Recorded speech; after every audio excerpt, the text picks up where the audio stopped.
Hello and welcome back. Today we're going to be going over everything that I read in May, and this was a bit of a mix-matched, lots of audiobook type of month because my personal life has been a little bit chaotic.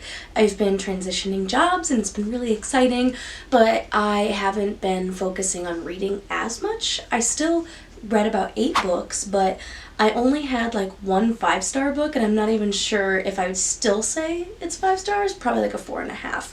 But everything else I read was just kind of meh. The first book that I read this month was probably the one that made me the most frustrated. I read Rebel Witch by Kristen Ciccarelli, and this is the sequel to Heartless Hunter, which I read at the beginning of the year, and I actually really liked it. I had a fun time with it. That is a romantasy story following our 2 main characters, Rune, who's a witch, and Gideon, who's a witch hunter. And they're kind of stuck in this cat and mouse game of seduction, trying to seduce the other one for their own personal gain. Basically, Gideon's trying to get close to her to figure out if she's this vigilante that's the Crimson Moth at night who helps other witches escape, and Rune's trying to get close to him so she can get information to then share with the other witches. Obviously, this book being a sequel, I can't say too much about it other than we pick up where we left off in the first book, except this one just didn't capture my attention. The quote-unquote plot twist I felt was very predictable. A lot of the plot beats were very predictable in this book. I felt like there was less emphasis on cool magic and way too many guns. Every other scene was someone having a gun to their head, a knife to their throat, or some kind of like strange situation like that.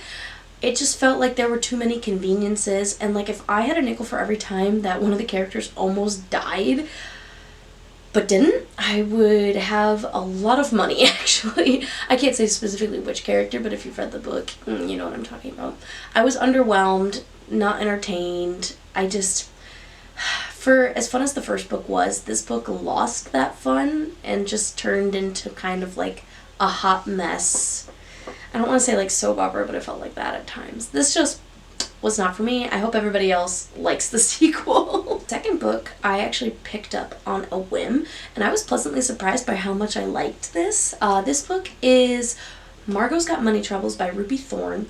This is a newer release fiction where we're following our main character, Margot, and she is a young mom who gets pregnant by her college professor, and he's kind of a piece of garbage, and she doesn't have a lot of money to take care of herself, so she's living with a bunch of roommates, and her dad's coming back into the picture, and she's trying to figure out how she's going to take care of this baby, make enough money to stay afloat, and what her next step in life is going to be. The main premise of the story is that Margot actually starts like an OnlyFans and makes money that way.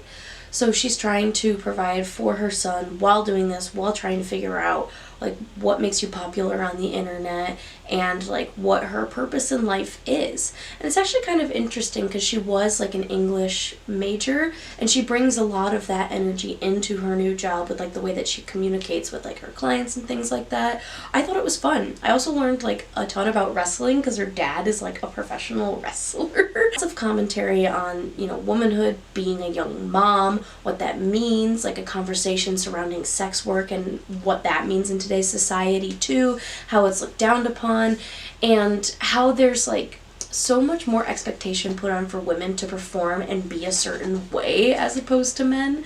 Like, oh, you get so frustrated reading this book because it's doing the work, but it is so frustrating to read at times, especially for a young woman trying to figure things out with no money. I had a good time reading it, and I would definitely read another book by Ruby Thorne. I feel like the writing was really, really solid in this book. Yeah, I enjoyed it. This book I'm going to talk about, I actually have a full vlog for, so if you haven't watched that, that's like my full thoughts about the book. Yeah, Great Big Beautiful Life by Emily Henry was... It was not my favorite of her books, but it was still a solid read. This book I would put like middle of the pack on like a rating scale, but this is my least favorite Emily Henry book. I feel as if this book felt this book was different than anything she's written, and I like that she tried something new. However, I think that this book missed the mark in a few circumstances. I really still liked Emily Henry's characterization. I feel like that is always really strong, especially with our two main characters, Alice and Hayden. They're like rival journalists, and they are competing to interview this older woman who used to be like a Hollywood starlight type person who's always in like the press and whatnot.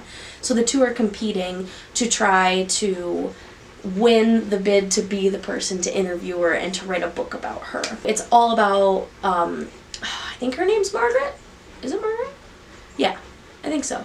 But it's all about her telling her story to these two. A lot of people, like I've said in the video, compare this book to Evelyn Hugo, but don't go in with that expectation. This story is definitely more about Alice than anything, but the parts where Margaret is sharing her story was very tell, not show. It wasn't one of those things where it transports you back into time and you figure things out. It's her just word vomiting and like telling you the entire story of like her great ancestors and everything. I loved the beginning, but the rest of it just kind of, I don't want to say fell apart, but it didn't fall together necessarily. The next book that I read was A Love Song for Ricky Wilde by Tia Williams. This book was also 3 stars for me. I think the premise is really cool. We have Ricky Wilde, who is this young aspiring girl who wants to open like her own flower shop, and her parents and like family legacy is tied into like the funeral business, which she does not really want to be part of. She's kind of like the black sheep of the family, the wild one, and so she carves her own path in New York City by taking a leap of faith and opening her own business.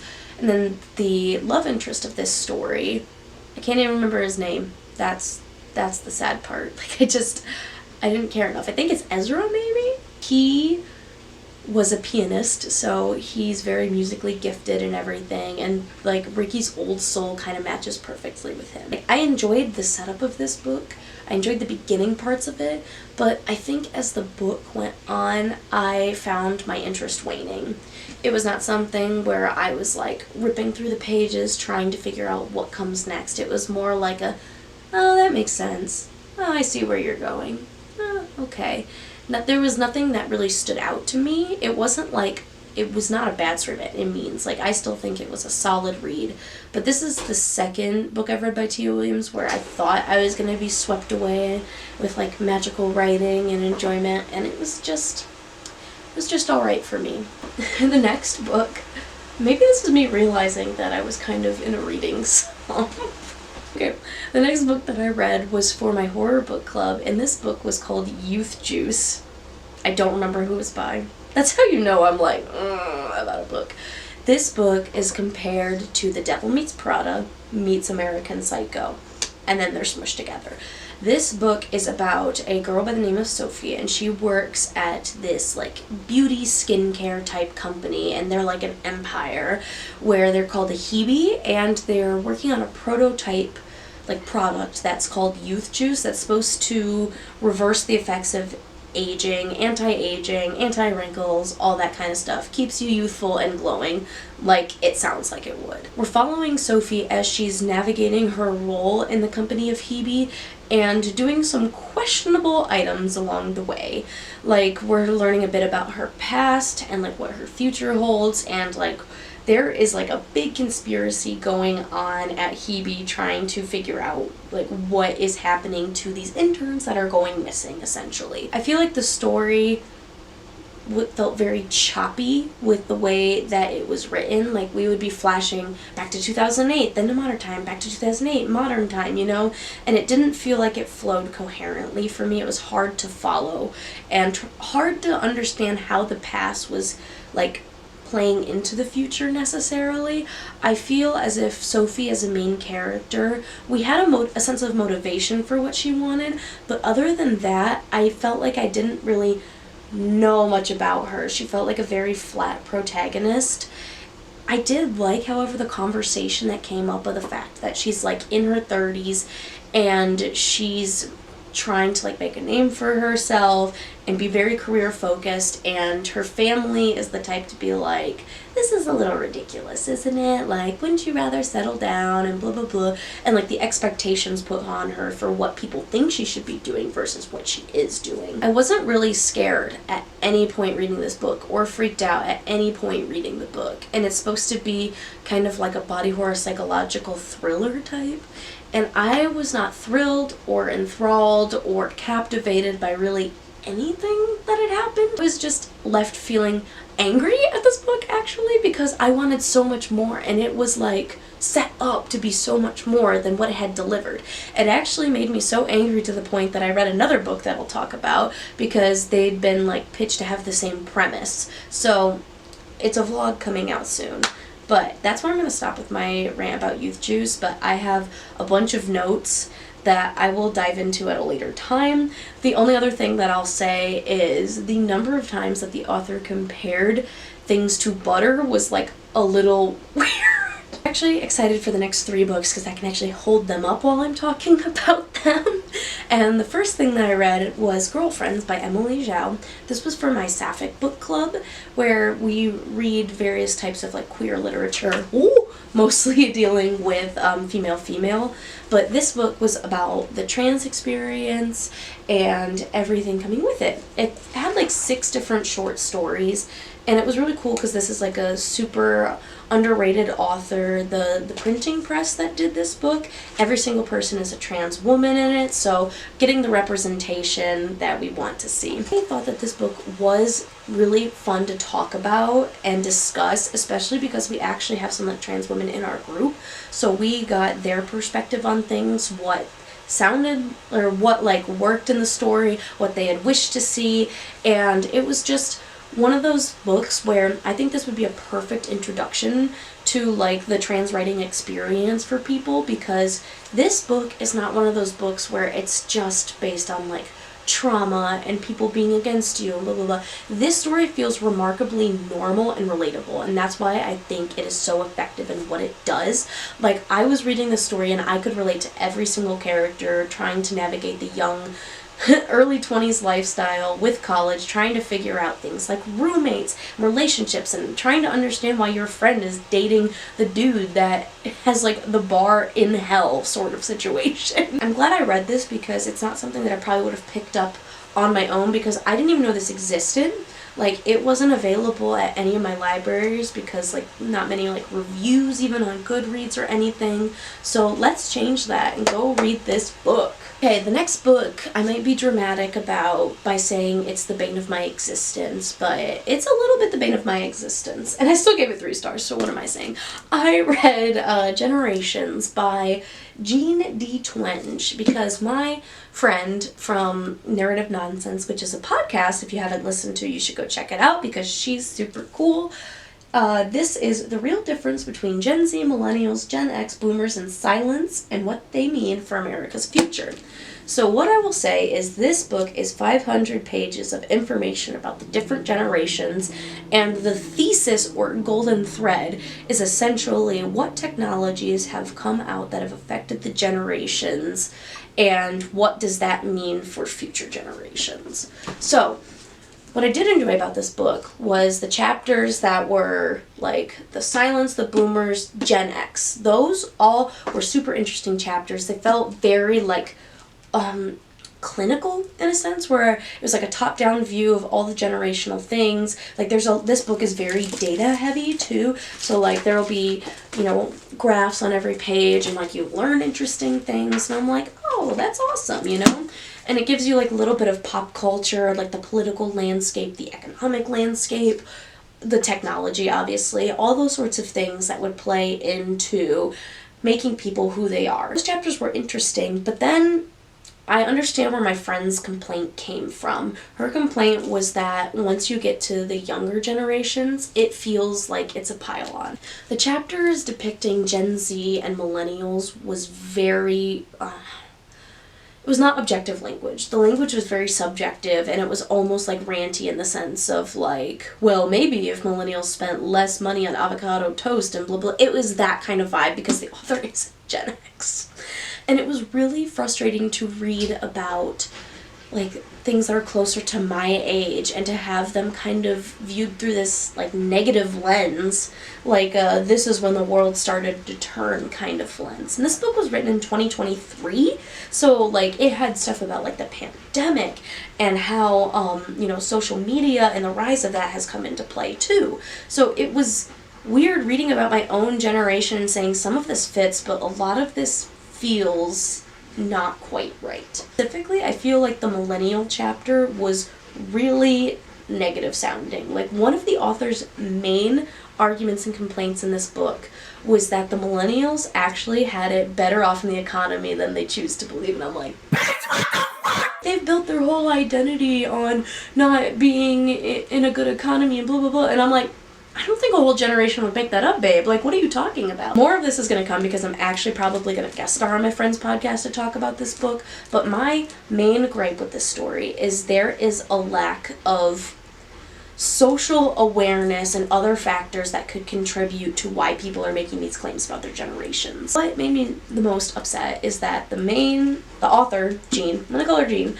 Jean says that the millennials were better off than they were financially, so she doesn't understand why they're complaining.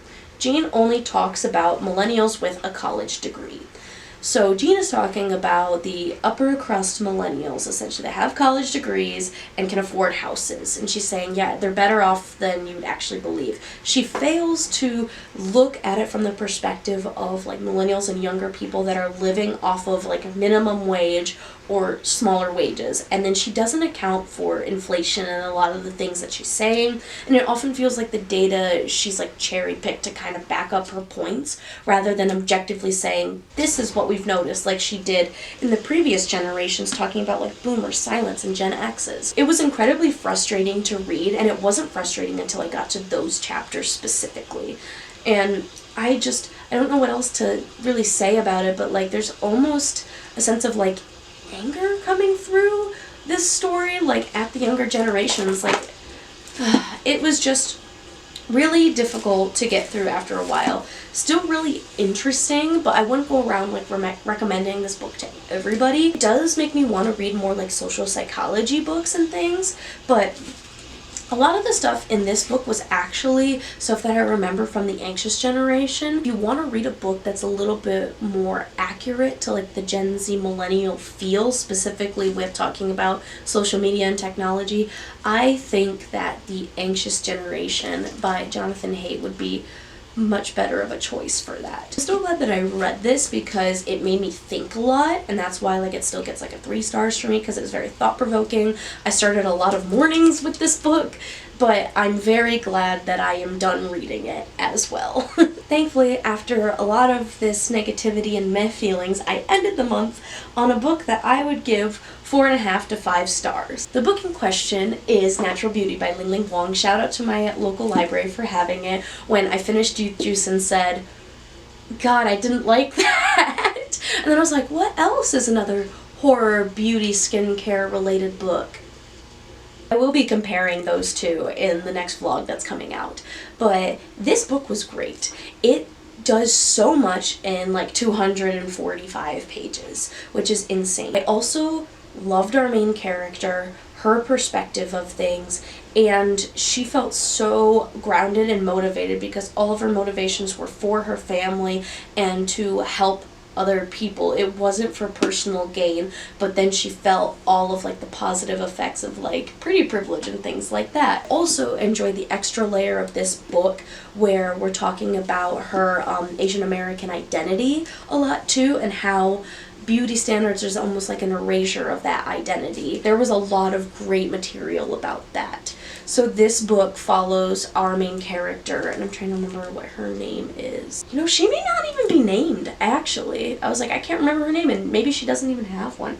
But they do try to make her change it to a more American-sounding name when she starts working at the place that she does, which was really frustrating. She starts working at this place called Holistic, and it's like a beauty salon sort of place where they take different like animal things like spider silk and like droplets from animals, and like makes it into like these high quality, high end customized beauty products. And everyone kind of knows of Holistic and is like, you know? So she gets a job working there because her parents are living in like a fully assisted home and she's trying to provide for them. A lot of the story stems from her like upbringings where she was pretty like poor, and the only thing that really kept her going for a while was that her parents worked hard so that she could play the piano.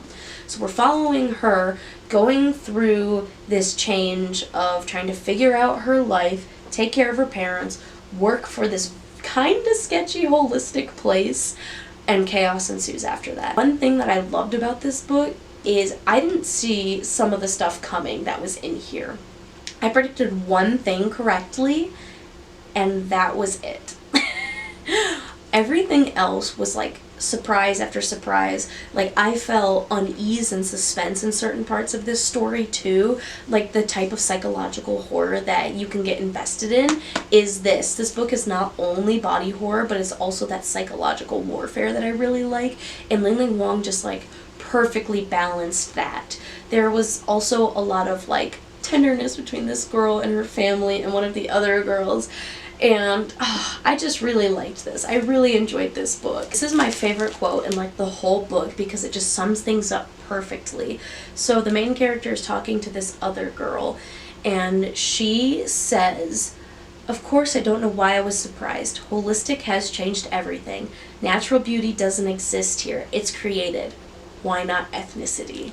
And I think that just captures like the whole essence of this book, like with the erasure of identity, and as well as like trying to meet the unrealistic expectations of beauty standards in life as well. So go read this book if you haven't, because in June, Ling Wong's second book, Immaculate Conception, is coming out, and now that I've read this, I'm so excited to read that one too. And that's a wrap on this month's reading. One thing that I will share that is super exciting that I've been trying to get for like years now is I actually got the Zelda games on Wii U, which are like collector's items almost at this point. Like, it is so hard to find these for anything under $100, and I got them, and I'm just so excited to play these.